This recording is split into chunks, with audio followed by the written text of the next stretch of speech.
வணக்கம். வாமு கோமுவின் இருக்கிறார்கள் மனிதர்கள் தொடர்ச்சி 4.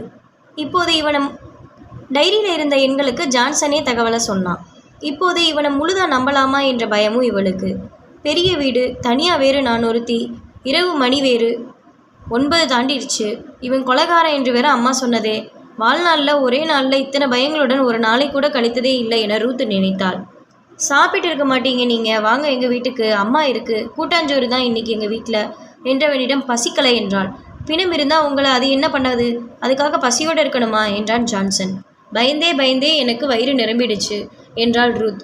அவன் சிரித்தான். இவனா மனைவியை கொண்டிருப்பான், எங்கள் அம்மா கிட்ட சொல்லிட்டு வந்துடுறேங்க, போனவனை காணாமன்னு இருப்பாங்க, மறுபடியும் பயந்து கத்திடாதீங்க, சிரித்தபடி சொல்லிவிட்டு சென்று இவன் திரும்பி வருகையில் கையில் ஹார்லிக்ஸ் டம்ளரோடு வந்தான். இவள் மறுக்காமல் வாங்கி கொண்டாள்.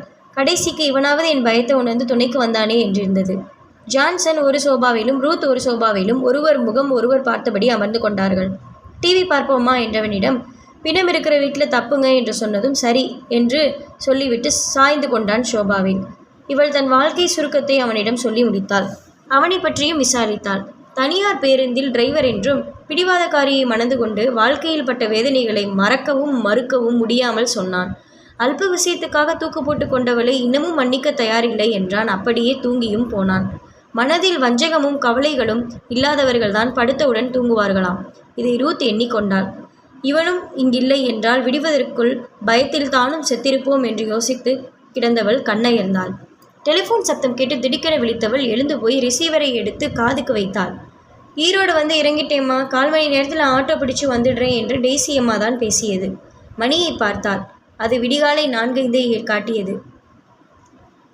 ஜான்சனும் டெலிஃபோன் சத்தத்தால் எழுந்து கொண்டான். முகத்தை உள்ளங்கையால் துடைத்து கொண்டே எழுந்தவன், அந்த அம்மாவுக்கு என்னை பார்த்தா பிடிக்காதுங்க, அவங்க வர்றப்ப நான் இங்கே இருக்கலை, நான் கிளம்புறேன் என்று சொல்லி வெளிவாயில் நோக்கி சென்றவன் பின்னால் சென்றவள் தேங்க்ஸ் சொன்னாள்.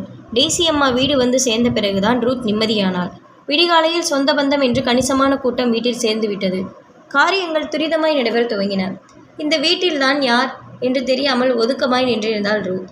அன்று 10 மணி அளவில் கல்லறை தோட்டத்தை சேர்ந்த அமரர் ஊர்தியில் பீட்டரையாவின் உடல் ஏற்றப்பட்டு ஊர்தி கிளம்பி போயிற்று. ரூத்திற்கு நடந்து கொண்டிருந்த விஷயங்கள் ஆச்சரியமும் அதிர்ச்சியுமாய் இருந்தன. மதியம் 1 மணி என்கிற போது லாரி ஒன்றினுள் வீட்டினுள் இருந்த சாமான்கள் ஏற்றப்பட்டு அது கிளம்பி போயிற்று. மீண்டும் சாமான்கள் மீதம் இருந்ததால் டெய்சியம்மாவின் தங்கையின் கணவர் இன்னும் ஒரு மினி லாரியை வரவழைத்தார். அவர்களின் குடும்பம் சென்னிமலையில் இருக்கிறதாம். டெய்சியம்மா தங்கையோடு தங்கிக் கொள்வதாய் ஏற்பாடாம். அவர் சம்மதித்தும் காரியங்கள் மின்னல் வேகத்தில் நடந்தன. இந்த வீட்டை டெய்சியம்மாவின் சொந்த வீடு என்றுதான் இவள் இதுநாள் வரை நினைத்திருந்தாள். ஆனால் வாடகை வீடாம்.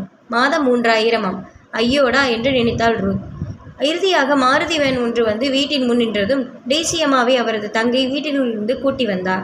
இவள் சோகமுகமாய் அவர் முன் போய் நின்றாள். ரூத் டெய்சியம்மாவிடம் தனக்கான பணத்தை கேட்டாள்.